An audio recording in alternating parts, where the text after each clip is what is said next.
What's going on, guys? In this one we're going to be making garlic chili oil noodles. This is a trend going around at the moment on the internet, so I thought I'd jump on the train. All of the ingredients are easy to get, they're cheap, and most of them you should have in your pantry already. Please sit back, relax, and enjoy.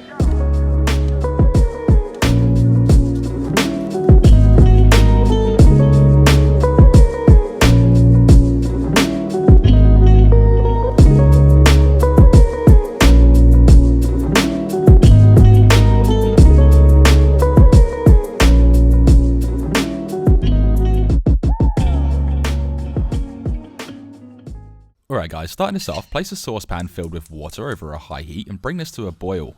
Add in 440 grams or 1 pound of udon noodles, give them a mix around to avoid them sticking, and cook as per packet instructions, with these ones taking only 2.5 minutes. Once that's done, remove them from the stovetop and pour them through a sieve to drain, and set these aside for the time being. For the prep, grab 7 grams or 0.25 ounces of coriander or cilantro, scrunch it into a tight bunch and give it a good rough chop, which doesn't have to be perfect, just as long as there's no large leaves or stems.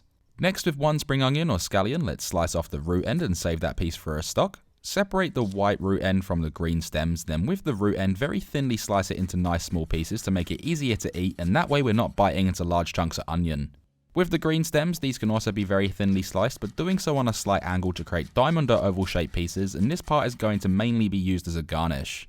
Last but not least, for the prep, run 2 large garlic cloves along a fine microplane or grater to create a paste, which is also known as minced, making sure to scrape it all out of there to avoid any wastage. Now in a bowl, add in the minced garlic and spring onion or scallion root end. Then here we have 1 tablespoon or 5 grams of ground Szechuan peppercorns, which can be replaced with red chili powder, 1 teaspoon or 4 grams of chicken stock powder for a bit of depth in flavor and seasoning, 1 teaspoon or 5 milliliters of rice wine vinegar for a subtle acidic background, and 1 tablespoon or 20 milliliters of light soy sauce for that rich umami flavor. Place a small saucepan over high heat and pour in 60 milliliters or 1/4 cup of peanut oil and heat this until it starts shimmering, or if you want to be exact, heat it to 180 degrees Celsius or 350 degrees Fahrenheit, that's if you have a thermometer. This can then be very carefully poured into our flavor mix, giving us that satisfying sizzling sound, then mix this well to combine and allow those flavors to become friends.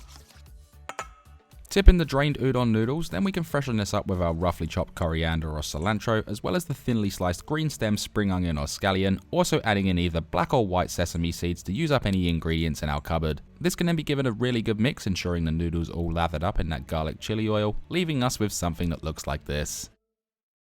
Serve this up into bowls or plates or whatever you're into. Garnish it with a touch of fresh coriander or cilantro, as well as some leftover green stem spring onion or scallion, and another nice sprinkle of black or white sesame seeds. That leaves us with this quick, easy and cheap garlic chili oil udon noodles. And one thing that's then left to do is get out your chopsticks, or in my case a fork, and we can then dig in.